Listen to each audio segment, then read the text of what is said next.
So good afternoon, everyone. My name is Mark Hazlitt. I'm the Executive Director of CCAE, and welcome to this, our ninth COVID-19 webinar. We've been doing one a week, and we're thrilled to be here this week. We do have our last webinar in this series that was quickly put together by the CCAE team. Our last one is next week. And we bring back the original panel we had on March 25th to sort of touch base and have a conversation with them about what's happened in the last 9 weeks and where things are in terms of advancement work across the country and the schools across the country. That is at 2:30, same as this one. Interestingly enough, we do have another e-learning session on that same day. This is part of our regular e-learning program. Although I think the topic was perhaps edited after COVID-19 hit the scene. It's donor-centric proposal writing during the pandemic, and that's at 1 o'clock Eastern next Wednesday afternoon. This format is Zoom webinar. Attendees do not have audio and do not have video capabilities. If you would like to ask a question or direct something to the panel members, please use the chat or the Q&A functions. The CCAE team is monitoring those and we'll try and get to them. This session is being recorded and will be available on the CCAE website probably early next week. And you will be sent an evaluation after the event, and we encourage you to do that just to help CCAE continue in its planning. I want to thank all of our panel members and introduce each of them to you. First, Pete Lasher from Grenzebach, Glier and Associates. Welcome, Pete. Great to have you with us. Hillary from the University of British Columbia in Vancouver. Sarah from Upper Canada College in Toronto. And Ben from Dalhousie University in Halifax. Of course, all are at home in their home offices. We had quite a few questions submitted today, probably more than we're going to try and get through. We'll do as many as we possibly can. We've kind of grouped them into themes of discussion, and we'll certainly do our best to work our way through them. But I want to start by asking Pete to provide us an overview based on some GG&A research of what has been happening in the major gift fundraising space during this pandemic, both in Canada and the US. And Pete, I'll turn it over to you to get us started. Thanks, Mark. So great to be here. Let me just thank you and CCAE for the service that you're providing. I think during times like this, we need all the forums that we can find to be able to share our experiences with everybody, because there's so much new for us to learn and apply to our work. And as GG&A, we've tried to be part of that ourselves. We've conducted a tracking survey over the last 9 months to really gauge and understand the impact that COVID-19 has had on fundraising. Now we have over 1,000 institutions that are participating, and they're colleges and universities and independent schools and arts organizations and nonprofits, of which 75 are from Canada. And the results have been so fascinating. So I wanted to share some of the learnings that we've found. The first is that confidence is steadily improving. Institutions are increasingly more and more optimistic about the outlook of fundraising, particularly as we look at it over the next 60 or 90 days. And it makes sense. I mean, if we just look, for instance, at financial markets, even though we've experienced some volatility, they've rebounded significantly. And if we step back and look even further, if we look at the gains that have been made over the last decade, it's extraordinary, the amount of wealth that's been created. And so the money is there, and people have adjusted, and we've seen the confidence increase. And another finding that we've identified is just how successfully institutions and advancement programs have transitioned remotely. It didn't take very long for institutions to pick up visits and learn how to operate Zoom and how to teach their donors how to operate Zoom. And so we've seen that transition happen pretty quickly. The piece that's really encouraging is that we're seeing solicitations virtually increase, and now over 80% of the participants in our study are reporting that they're conducting solicitations virtually, and so that's a really encouraging sign.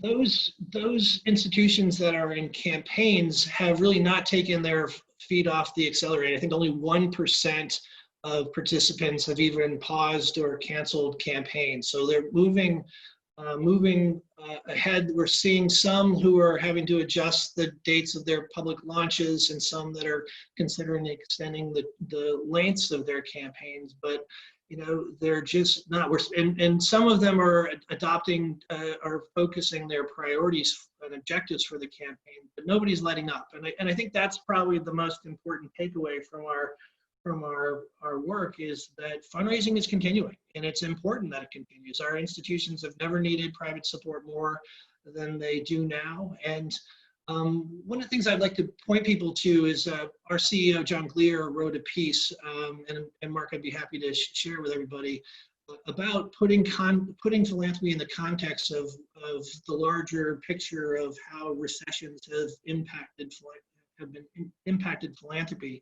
And the good news is just how resilient philanthropy is. And if you look at those recessions over time, and just how quickly philanthropy has rebounded and continue to grow, it's really impressive. So that's going to be the case here. It may take us a little while, but we have to make sure that we're sustaining our fundraising and have that resilience that I know is a part of all of our programs, and why I'm so interested to hear from my colleagues as they look at share their perspective on what they're seeing at their institutions. Thanks, Pete. That's a great overview. Certainly some interesting bullets there. I think for me, the solicitation increases, seeing those numbers starting to go up now, 2 months after the real sort of shutdown started across this country especially.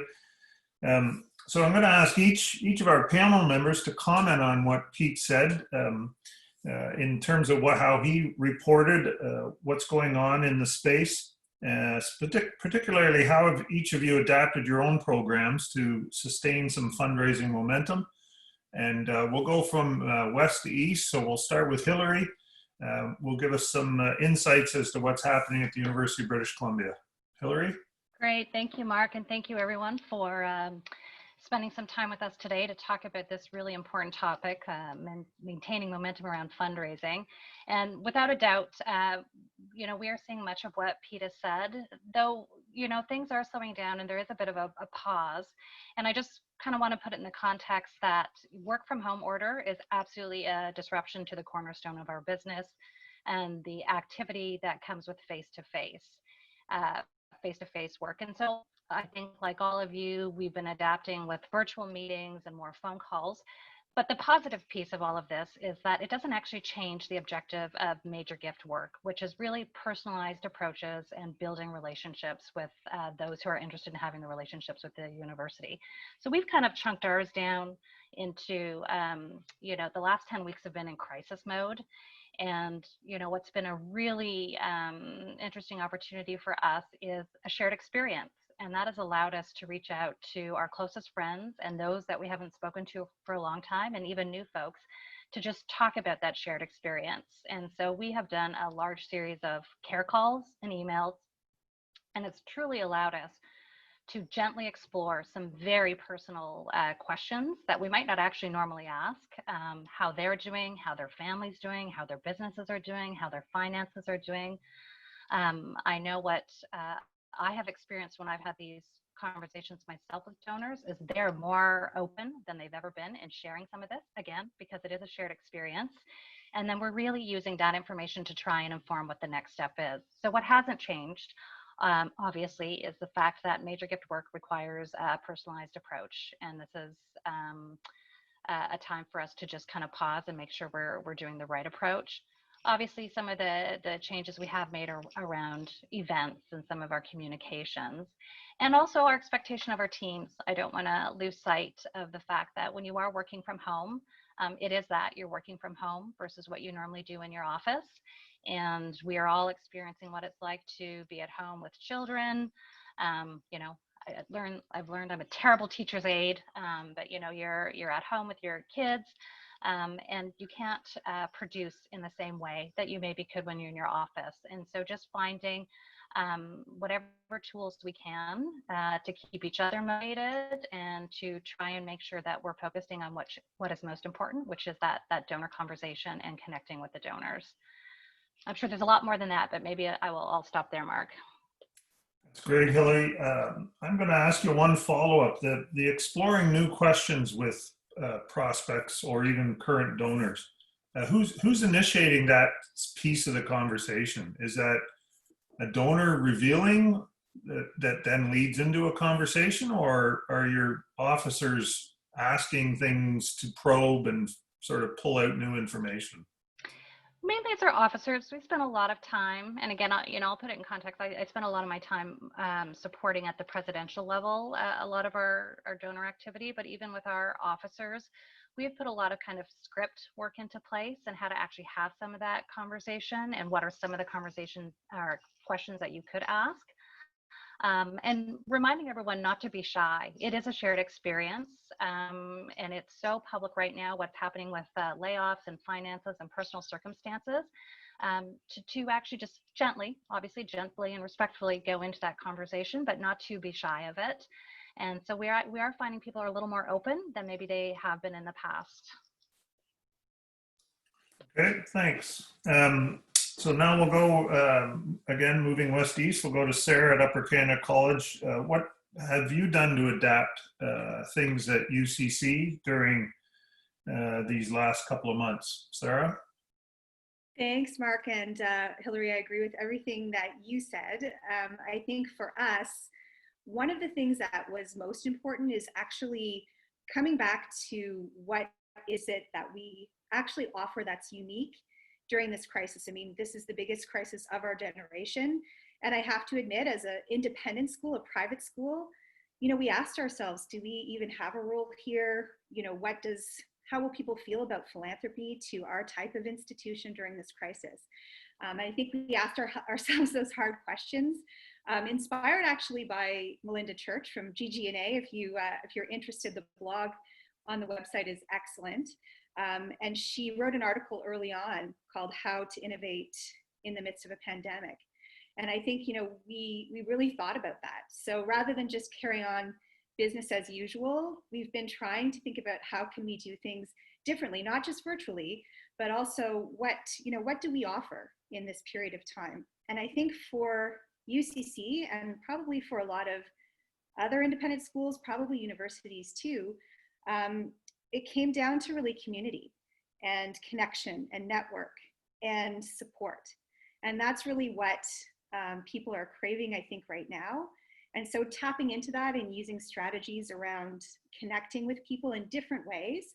So one example I can give you is we had our little SK students, senior kindergarten students, write letters to old boys. So we call our alumni old boys. We're an all boys school. And we had over 200 students who responded and were able to do that kind of outreach. So that's a really sort of very basic sort of thing. I think on a more sophisticated level, we've been spending a lot of time doing going through prospect lists, re-rating prospects. We actually did an analytics exercise to really evaluate our pipeline.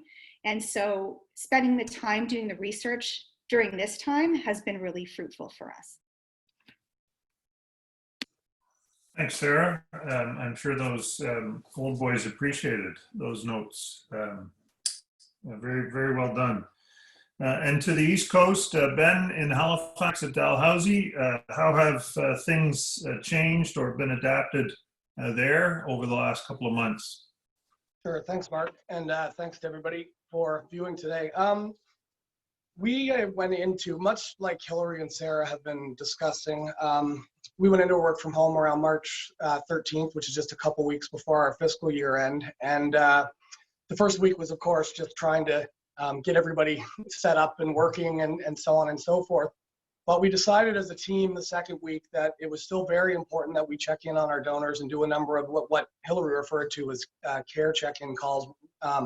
We did, I would say, hundreds of those, including all of our planned giving donors, and we have something called the McLennan Society, which is a donor group that we recognize for giving on the 10, 20, 30, 40, 50 year in a row to the university, named after one of our most loyal donors. And in addition to that, all of our major gift officers started calling their prospects for similar type check-in calls, and many of whom, but given that it was fiscal year end, were in the midst of conversations at that point in time, which allowed them, and much like Hillary said, people were really receptive. It not only helped us continue to develop relationships with those people, people actually really wanted to talk to us. It was great for our development officers to actually see how much people really wanted to talk to us in that sort of format, because they, you never quite know when going into a crisis like this how that's going to be handled. And that actually led to kind of a buoying of spirits across the organization. And so from a major gift perspective, people were actually enjoying doing those sorts of things, and organizing alumni business product care packages to send to some of their highest level donors, and so on. From a principal giving standpoint, it's interesting because we had a new president start, of course, Deep Sani in January. And so we were in the midst of doing his kind of road show when we got pulled off to introduce him to all our key donors and key markets. So he got pulled off the road as part of that when we went into isolation. But he's very well versed. He's been a dean, he's been a president previously. He's very well versed in advancement, loves the type of work.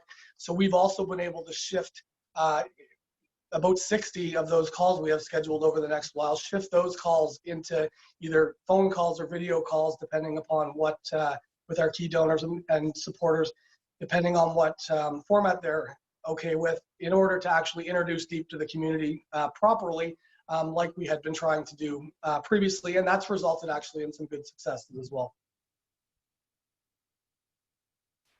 Thanks, Ben. I'm going to just stay with you, Ben, and sort of probe a little bit about, those conversations, those major gift conversations, and moving them from the stewardship, the friendly check-in calls, but actually moving them to solicitation, and trying to do that with some empathy based on the current situation. And I know, as Pete said in his opening, solicitations are increasing. There's confidence continuing to improve. So how do you move major gift officers now into that conversation around actually the solicitation piece? So in those early check-in calls, we were able to glean a lot of information from donors about how they were doing and what they were interested in. We also organized, I don't know if people have read in the newspaper over the weekend, but we now have the first COVID-19 vaccination in clinical trials in Canada. We have another group that is very close to that. And some of that has been receiving great publicity around the nation, but also locally. And we also organized a student emergency fund and a student technology fund that we were able to discuss and then discuss again impact with some of our key donors. So it allowed us to check back in and call those people that had supported those funds, either through crowdfunding or through another means, to have a second conversation, which has also actually led to some additional gifts, major gifts, as it related to those particular funds. In addition, we have specific project-based priorities at the university. So I'm thinking the Romeo Dallaire Child Soldier Initiative. We were just closing off our Performing Arts Center expansion campaign and so on. That work's still ongoing with volunteers as it was just earlier. And so our major gift officers that are working on those particular projects and programs are still moving full steam ahead. Are some of our oceans-based priorities with some larger scale donors. And I can give you some examples of that later on. But the ability for us to have had those conversations early on have allowed us to then continue those conversations and move more towards areas of interest and solicitations. Thanks, Ben. Pete, in your research, are you getting a sense about how the conversations, or are they changing with donors? We're now, mid-March now into mid-May, early May, and Um, are the conversations changing from those early check-in calls to moving towards deeper conversations that could result in actual solicitations? Sure, and obviously, I'm curious as to those who are on the front lines. But as we are working with our clients, I think the key here, and you've heard it touched on by all the panelists so far, is that more than ever, we've had to really attune ourselves to where our donors are, and I think the most important thing that we should avoid is just to kind of project onto them what we think their readiness is to support us. Because there are donors who are doing very well in this time and who care about our institutions and want us to be successful. But at the same time, we have to meet donors where they are, and some of them have been affected. Some folks handle uncertainty differently than others, and I think this is what's really makes me proud to be associated with this industry, is just how empathetic our fundraisers are and how their ability to adjust in this kind of environment, as long as we kind of recognize that, one, our institutions need this support, and that these folks do care about us and do want to support us. If we can keep those two things in mind, then I think we can, and I like what Hillary said about we're able to have these kinds of open conversations in a way that we haven't been able to have either. For instance, we're seeing that the rise in estate giving and estate conversations is increasing greatly as people are really thinking about their estate plans now. And because they're more open to talk about them, it's leading to a plan gift conversation. So again, the point I want to make is that we really should recognize that every donor is in a different place, and that we just need to try and meet them where they are. And that's going to lead to gift conversations and not just solicitations, but closed gifts. Well, that answers a number of questions we received related to donors in middle of pledge payments, prospective donors, doing unqualified prospect conversations. I think you meet the donors where they are, I think is a really good sort of piece related to any of those positions where prospects donors are.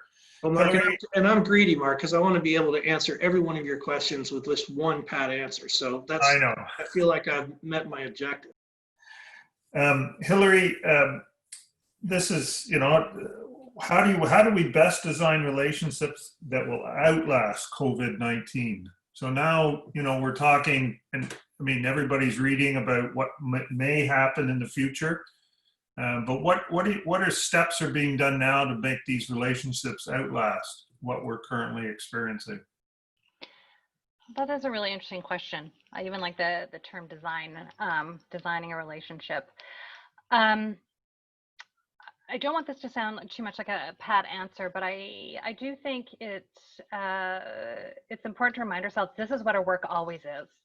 Our work is about building those long-term relationships. And though right now this is, not to harp on this, though this is a shared experience, at any point in time, any of the donors we're working with can have their own experiences, their own financial, their own family, any kind of number of experiences that we need to be empathetic to or that we need to work through.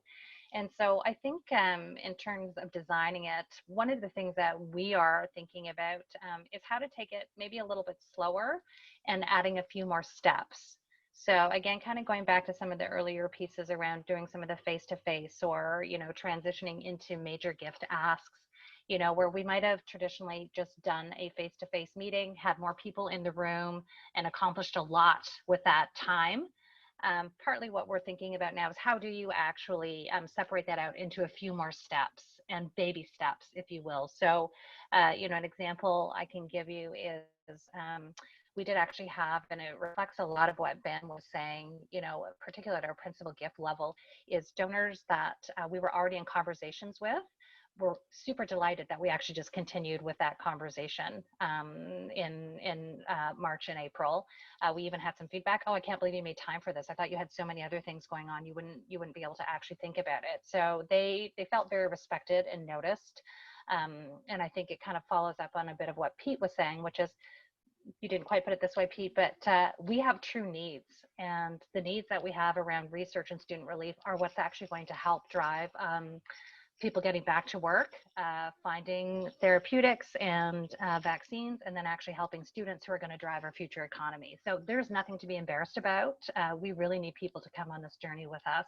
But that all to get back to the question of designing it is, what are the different ways you can touch base? So, you know, maybe it is a pre-phone call, then it is an actual meeting, and then a phone call before.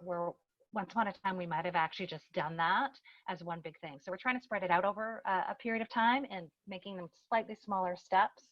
And then we're learning more along the way, but it's also just maintaining that relationship for a little bit longer.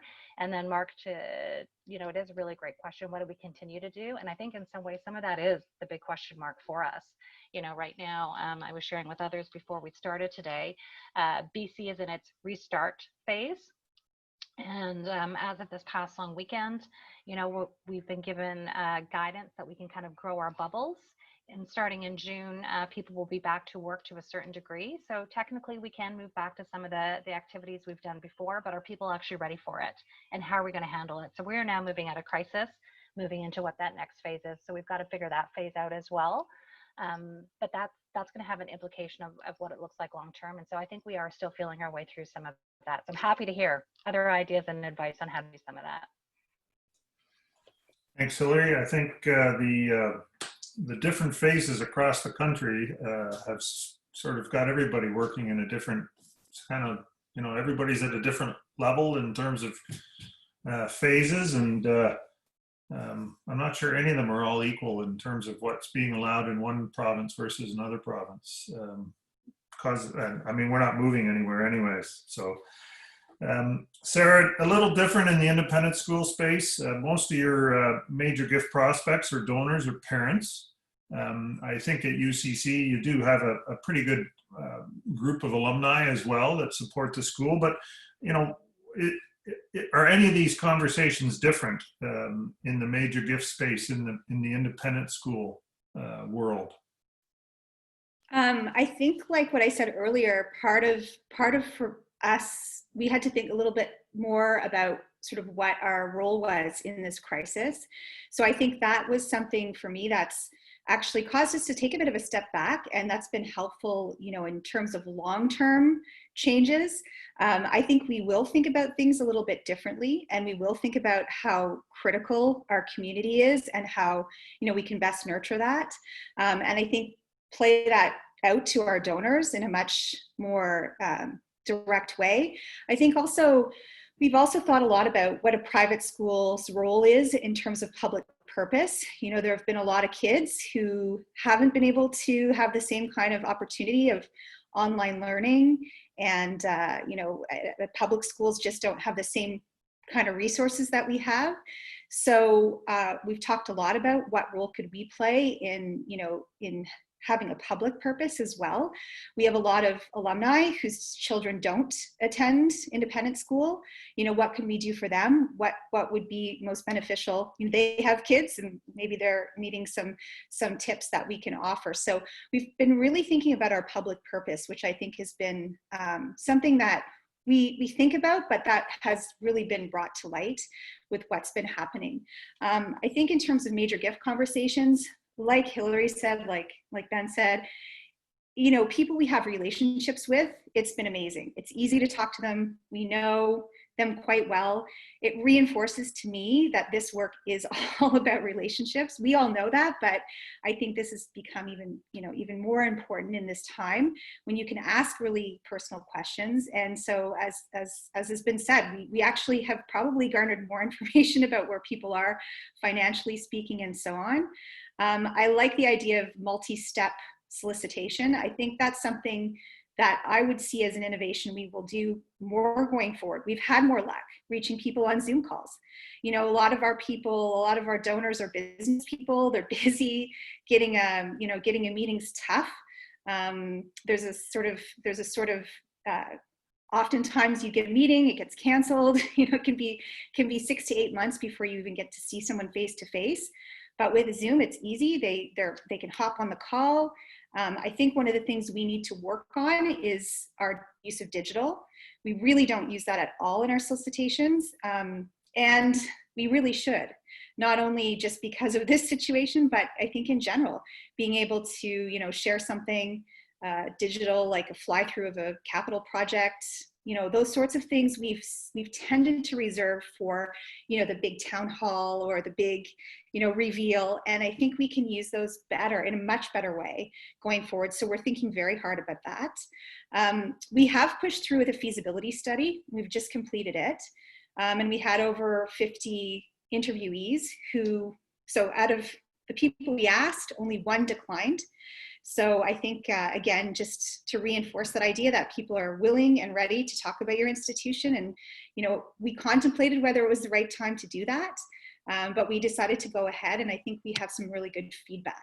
Maybe a little more tempered in terms of what kind of gifts we might look to expect, but that's okay. I think, you know, we can do that, the quantitative analysis that can help support where we're going. So from my perspective, you know, it's been kind of business as usual with a few of the tweaks that we talked about. And I'm going to follow Melinda's advice and try to think about these as innovations in our work, as opposed to just stuff we're doing because we can't do what we usually do. Thanks, Sarah. I don't think I've heard the words business as usual in the last 2 months. So kudos to you. That's great. A couple of things touched on, and I want to ask about volunteers. Ben mentioned his new president, not a volunteer, obviously, but the engagement of volunteers, to Sarah's point, it sounds like, and we heard this last week's webinar as well, that connecting with people seems to be easier. They're obviously not in the office. They're perhaps not traveling. You're able to make these connections.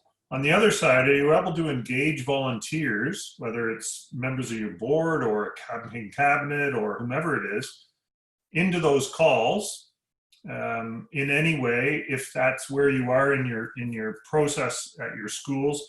And if not them, what about academics? So are you able to bring in a president? Ben said they were doing some of that, but are you engaging deans at all in any of those conversations, or Sarah, any of your faculty heads or any of those kind of folks? And Ben, I'll start with you on this. You brought up the president's involvement, and Deep was he's presented twice with CCAE, so we certainly know about his experience. That's great. Thanks, Mark. Yeah, Deep has been heavily engaged, as I mentioned, in meeting the donors that he didn't get a chance to meet across the country when we had to cancel his tour. He's done a lot of those. They've been great conversations, actually. As Sarah indicated, we've had so much more luck. You know, it would take months to sometimes get some of these scheduled, or we would need to have him travel to Vancouver to meet with some of these people, and we'd want to do it face-to-face for the first time. But we're just getting those scheduled over video conferencing calls right now, which is making our lives much easier, and people actually really want to talk, and they get scheduled in a week versus 6 months. And to that point again, even yesterday, there's a major international philanthropist who was interested in oceans, not particularly connected to Dalhousie, but one of our fundraisers had been working with them related to ocean support because they're very interested in oceans and sustainability. We had 3 academics on that call. It never would have happened within any kind of normal time frame. We had 3 senior academics on that call, and the call ended up going fantastically, and a proposal was invited out of that. From another academic perspective, that people have been quite engaged. I won't say all deans or senior academics have been engaged to quite the same extent, and each faculty or unit has a bit different needs and issues at the moment. But as an example, the Dean of Management, who's new, was a Dean of Law actually at our university and just started as the Dean of Management recently, has been working with her fundraiser to do numerous Zoom calls, again, as an introduction to her with their key donors and prospects. I know that I've worked specifically with 2 or 3 faculties as we start to tweak what some of their fundraising plans and priorities might be coming out of this, and they're very receptive to having these conversations at this point in time. The first month was a bit crazy for them getting everything online. Now they want to shift focus to future and what we can do and how we can work together in that regard. And then in terms of volunteers, I mentioned the Performing Arts Center expansion project. We have raised about 38 of 40 million of that project, so it's at the very near end. It has a very high profile volunteer group, and they've still been very actively engaged with the lead fundraiser on that project, regular video calls and phone calls, still doing prospecting, still affording introductions to potential supporters for it. And similarly, we have a lecture series that's, again, very high profile, named after a former politician, a very significant volunteer group involved in that. And they have similarly been heavily involved in committee meetings on video conferencing and helping to identify other potential supporters. Thanks, Ben. Hillary, I got to know your president through one of your former colleagues that was on our board at CCAE, and Santa was always very visible and seen in the community. Has he been playing that role in this new reality as a leader? And then also volunteer side, are you engaging volunteers in that any of those conversations you're having? So yes, we are very fortunate. For those of you who know or follow our president, Santa Ono, he is very visible in the community, and he's also prolific on social media.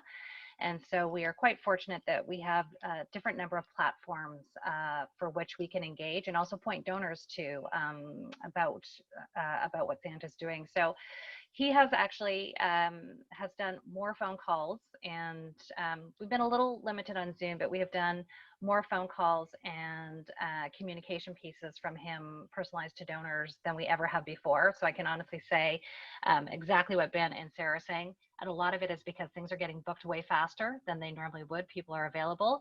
So our team is kind of constantly in a sweat, as like every day there's 2 new sets of briefing notes that are due in 2 days. So everything's getting booked really quickly and turning over really quickly. So it is kind of exciting. What Santa has done, and Santa's also very well known for, he plays the cello, and he likes to perform his cello.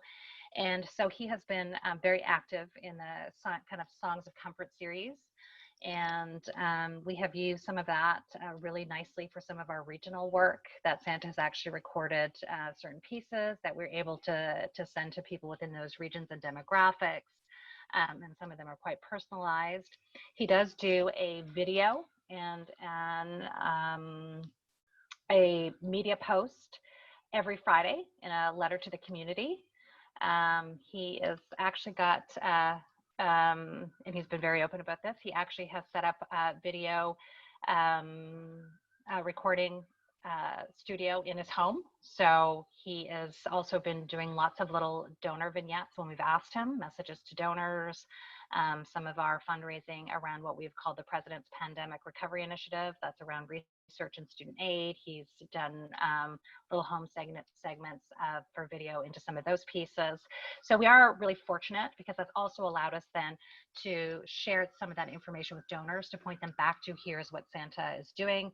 That's also been really great for our alumni colleagues, and a lot of their materials is to be able to point back. And so a lot of what Santa's doing is able to be cross-purpose for many different groups on campus. So it's one of his great kind of servant leadership approaches, and it has a calming effect. And kind of what Sarah's saying is, what is our community? He's been really great at articulating what our community is, and that's really broad, and that he's got his big virtual hug that he's sharing with everyone around it. So we've been really fortunate on the donor piece, and he loves it. I will say the care calls, he actually partway through them called me one day and said, I think I should do this every quarter.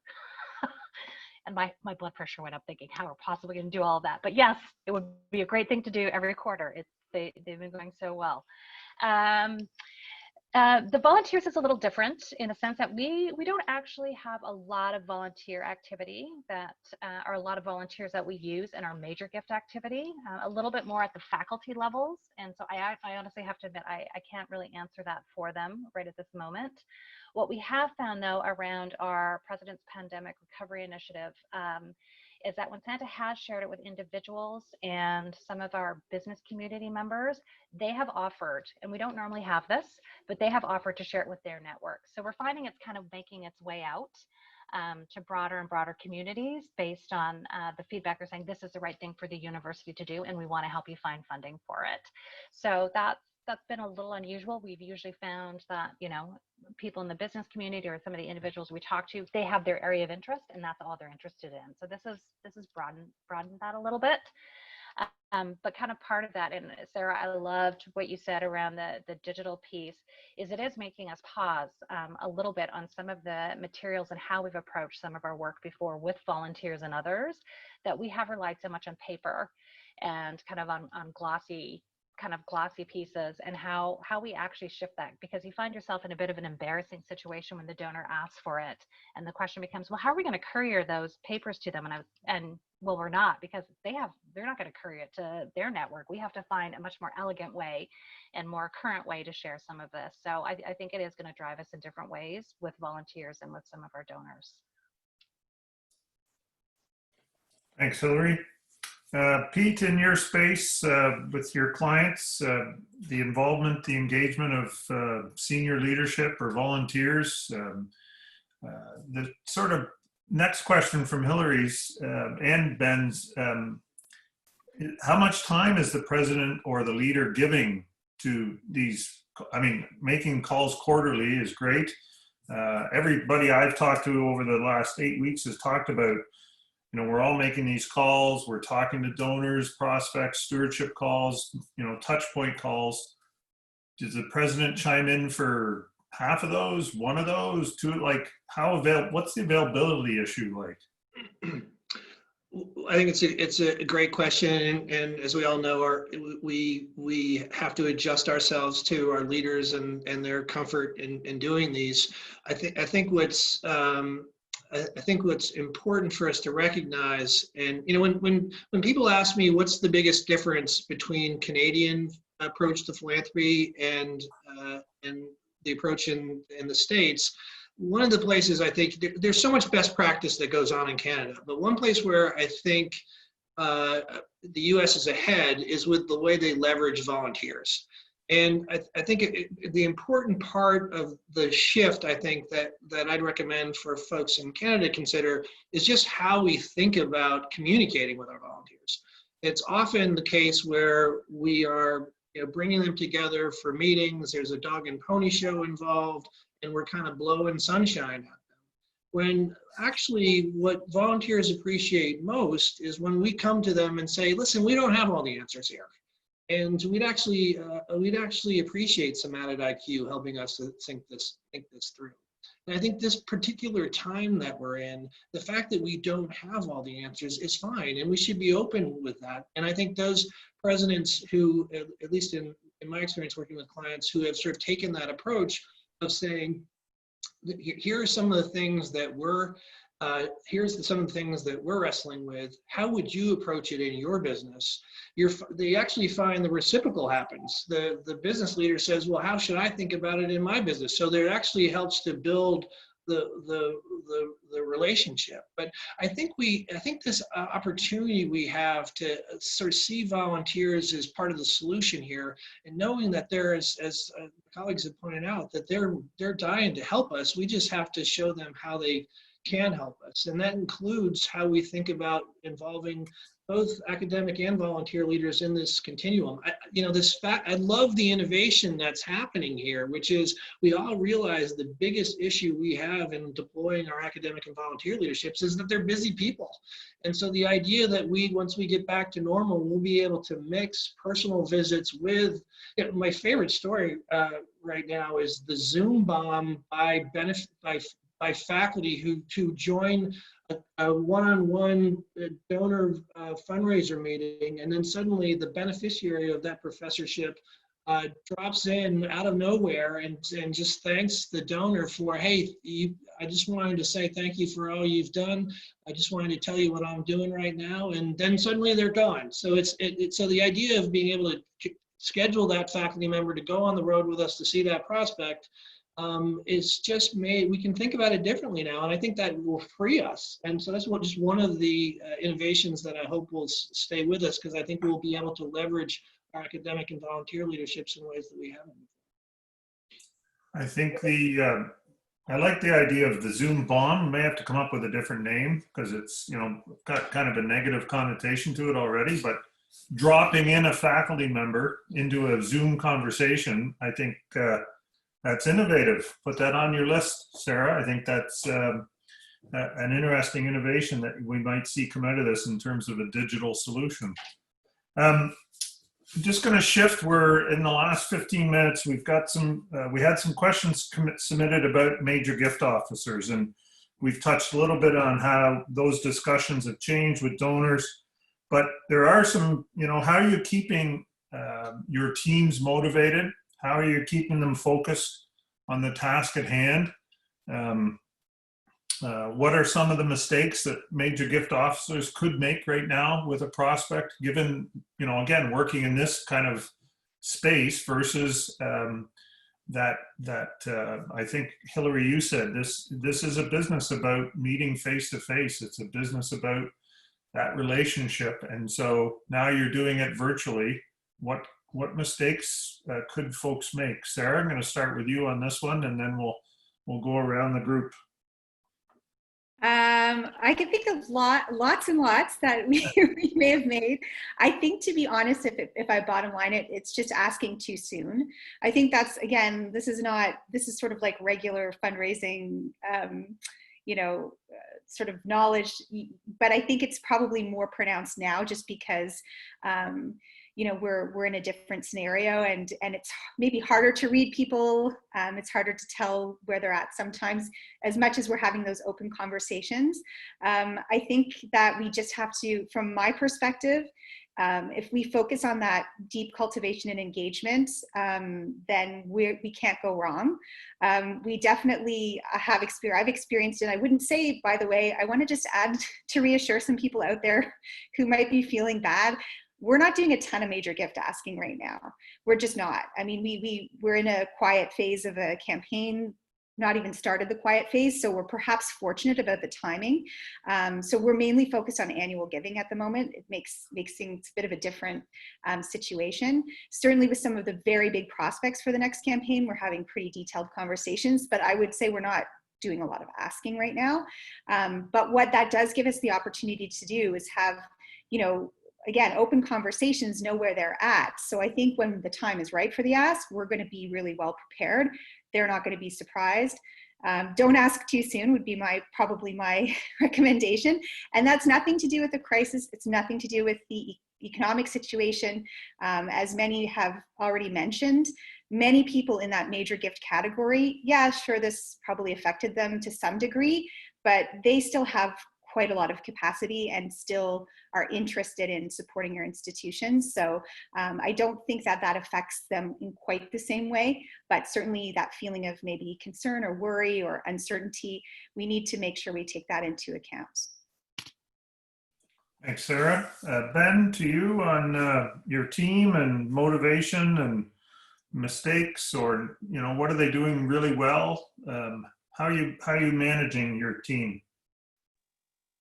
So in terms of what they're doing really well, I was actually extremely impressed. I've only been back at Dalhousie in this role about 7 months, and it was about 5 when we went into isolation. So I knew some members of the team. I knew them from my previous time at Dalhousie, but I didn't know the whole team all that well. And as you know, fall is a big time for traveling in our field. So once we made the shift to completely virtual, I was interested to see how people would respond to that. Now, they responded, in my opinion, blew my expectations away as far as that went, and really actually took the role of calling these donors for check-ins or sending emails, or if we did a lot of if corporate leaders or alumni had done something great that we'd seen in our media monitoring that Prospect Research flagged for us, and they were doing a lot of that, reaching out and so on. So the adaptation to that has actually been really good. In terms of keeping them motivated, one of the biggest things that's being helpful is I think I have 3 very strong and leaders that report to me and manage the majority of our major gift staff. I would say that they have done a great job personally at motivating their individual teams, but also working cross teams and keeping people positive. And we really, really have been trying to celebrate every success that we have, no matter how small. And that to me is helping a lot, because people are still feeling, and I'm seeing it, very much like in a team orientation. And then there's the other piece is that we are still moving forward with planning for our next campaign, which we did our vice president and myself did a presentation to all advancement on this. Shortly after we went into isolation, Deep came in and actually spoke to the importance of advancement and his interest in having a Dalhousie's next comprehensive campaign, because it's been a number of years since we've had one. And people really, as long as we're still focusing on the future and people really see we're moving the needle and what role that they can play in that, it's really helping to keep people motivated and on track with the work that they're continuing to do. And then, of course, I mean, the calls that they've been making to people have been overwhelmingly positive, and the majority of people want to help, even if they aren't in a financial position right now. They want to be able to do something because they care so much about Dalhousie. Be that help students find a job, help them find a place to live, help them. You know, there's a whole host of ways that they care, and those have been really heartening for continuing with motivating staff as well. That's great, Ben. I like the every success, celebrate every success, no matter what size. Hillary at UBC, what steps have you put in to keep your team motivated and focused and moving forward? Well, it's absolutely something we do spend a lot of time talking about, and something that we're quite focused on. And we've been doing a few things, but I want to also echo what Ben said. It was so incredibly impressive. Our team members and our senior management and leadership teams, how they did transition to everyone to home, and how we did some massive changes to some of our communication and how we work together, reflecting the new situation that we're in, but also to make sure that as much as we could, we were staying focused on our donors and fundraising. So some of the things we have done with our leadership team, and so that's across faculties and our 2 campuses in Vancouver and Okanagan, is we moved from having monthly meetings to having a meeting every Wednesday morning.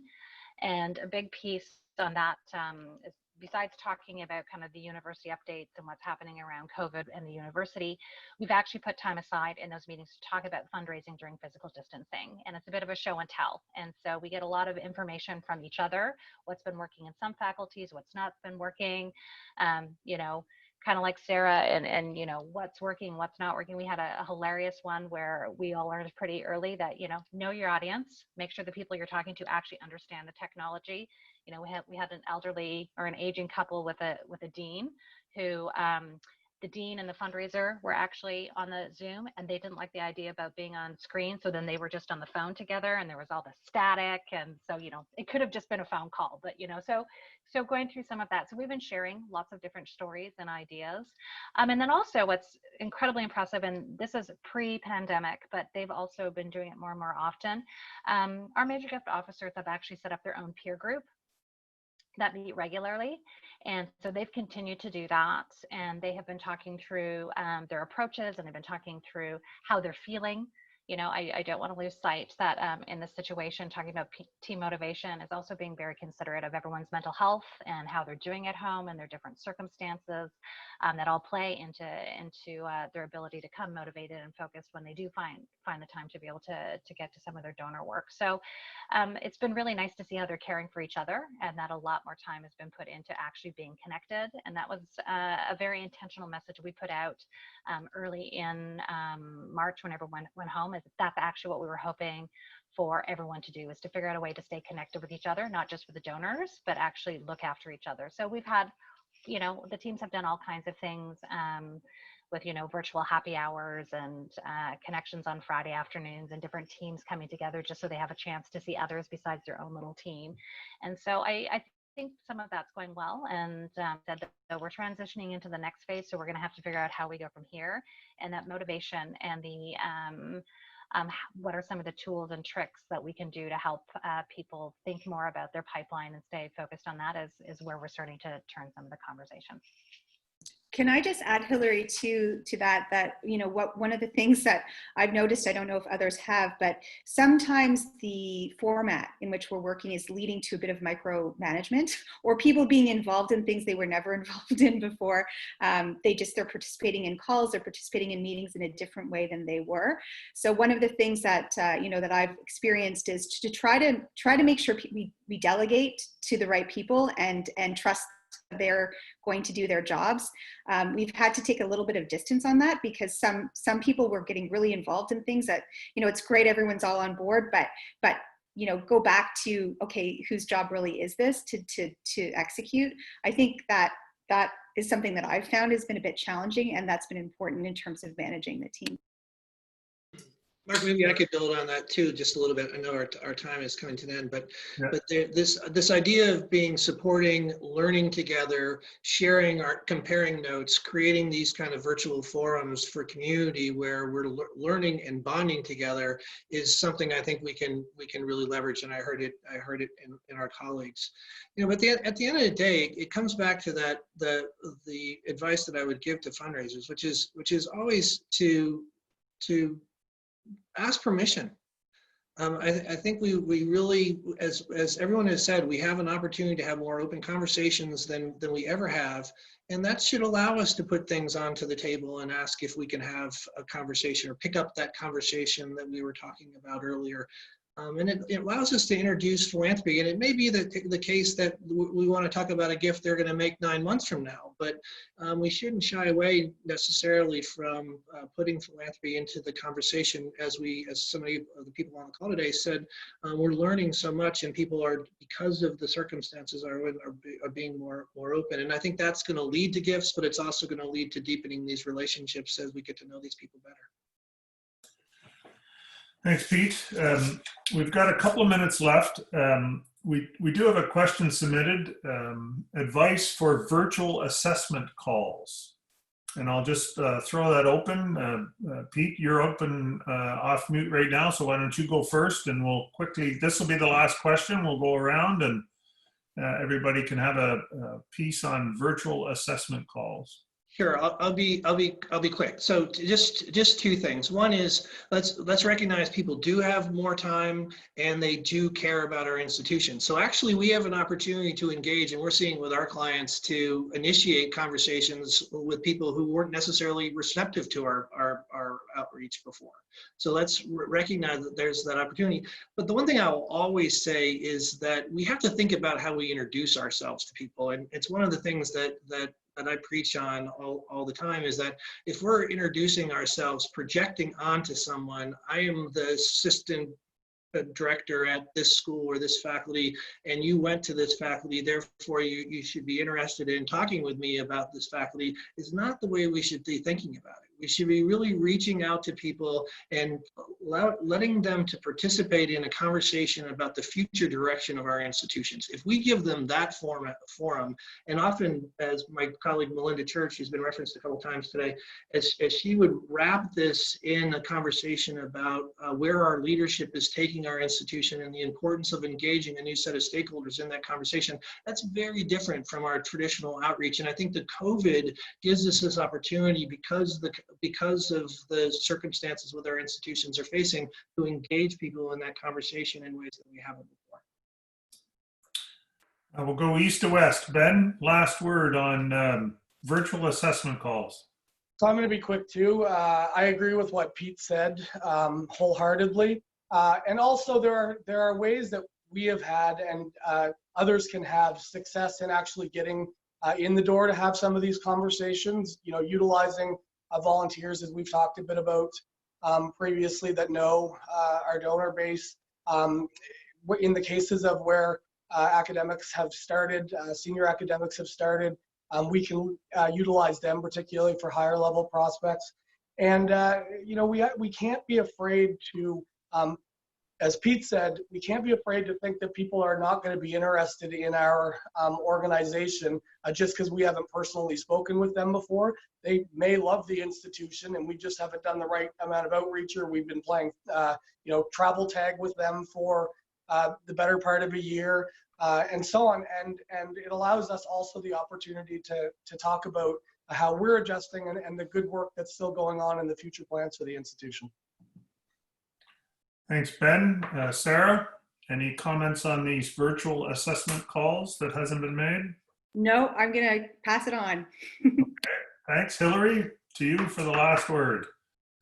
I probably have nothing different to offer other than I will say, and this might be my personal view, just because we normally would do face-to-face doesn't mean it automatically needs to be virtual. I think you can still accomplish just as much over the phone, especially if it's just a small group of people. And I think that because, again, it's a shared experience, people understand that.